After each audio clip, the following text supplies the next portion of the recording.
Welcome to Stories and Songs, a series of interviews with musicians in the world of jazz and improvisation. I'm Sophia Carbonara, and it's my great pleasure today to be talking to Liany Mateo. Hello! Hello, hello. Thank you so much for joining us. My first question for you: what have been the pivotal events in your musical journey?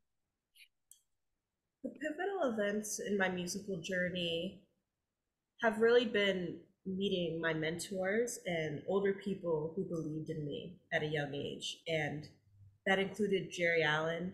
I got to work with her when she ran an all women's jazz camp in New Jersey when I was 16. And I got to work with her for 3 years before she passed. And that was really pivotal. Um, the summer that I met her, someone gave me a record that she was on, Etudes, and I just had never heard anyone play like that before, and it was so inspiring. And that was the same camp I met Linda Mejano, and that was incredible because I had never seen someone play the bass that way. And I think first and foremost, she's just one of the most incredible bass players in the world. But I think being 16 and seeing the woman just like kind of really play, she can play whatever she wants on the bass, and that kind of showed me that I had like no limits to what I can do in life and what I wanted to do on the bass. And the same thing with my mentors like Rodney Whitaker and Christian McBride and Regina Carter. Like I can remember pivotally meeting all those people and them really shaping how I saw myself and how I saw my vision for the future. So That's amazing. The people are amazing. Wow. Okay. My second question for you: what obstacles have you had to overcome during your musical life, and how have you dealt with them? I think the obstacles I've had to face and, still a work in progress are things like, confidence. That was something, and is something that has been very hard for me. And maybe it stems from maybe this insecurity that comes with like womanhood and playing.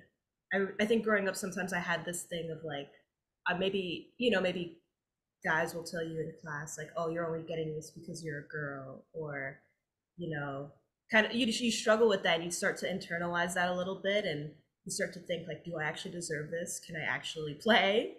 Um, and I think over the years that's weaning down a lot. But as an adult now in my career, it's like confidence in my story as an artist, confidence in the choices that I make to my day to day to help me reach those goals. Um, so those have been some obstacles, and then again too, like finding community. I've been really grateful that I have like a really strong community, but sometimes it can be really hard when you're in times of need or struggle to like reach out to people. And I'm happy that I've kind of overcome that a little bit, but I think in general right now a lot of people are facing that. It makes a lot of sense to me. Yeah. My third question for you: do you have a motto or personal philosophy that guides you, or what advice would you share with younger musicians?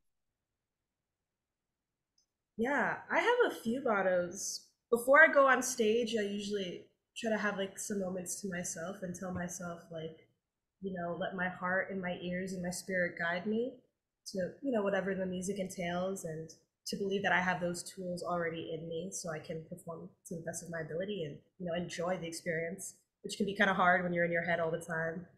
And I also think about this Maya Angelou quote a lot, where it's something like, "I come as one, but behind me are 1,000," which kind of just means like, you see one person, but then you think about all your ancestors.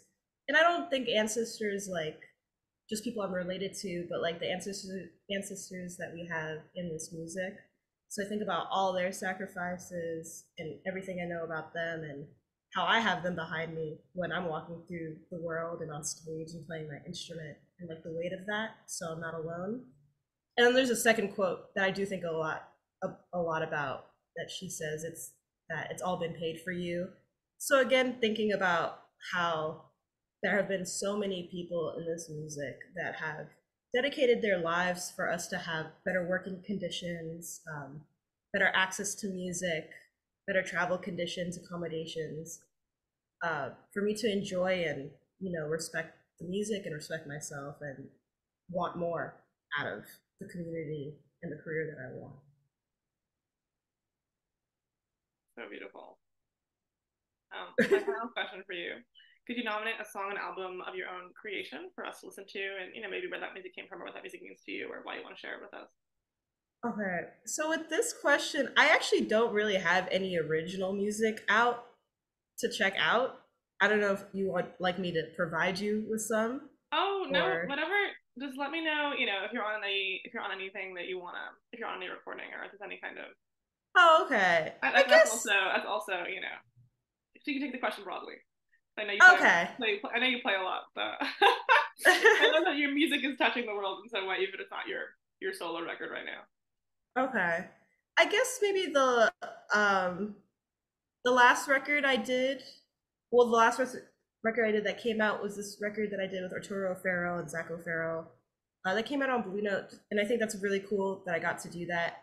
And I think it's a real snapshot of where I am right now musically. I think it's kind of shows like all the different things that I like, and it was really fun to record. Um, yeah, and I think I'll remember that experience forever. And then, I mean, honestly, I'm on like my friend Joseph Herbst's recording, which is like a really special recording because we did that while I was at Michigan State, and we're very good friends. And it's just like it was really hard music. It's kind of the hardest music I had played at that time, but it really has being friends with him and also playing his music has really helped me a lot in the professional world. And he is so great, and it was really fun. Oh, that's sick. I'm really excited to hear. I saw the Zach and record, and it's really beautiful. Okay, I hope Oh, everyone takes a listen to your set. I've heard you play live, so oh, pretty exciting. It's pretty exciting, and that was a few years ago, so I'm really excited to hear what it sounds like. I feel like today. oh, Thank you so thanks. much for your time and your wisdom. Well, thank you. Thank you for everything that you do, Sophia.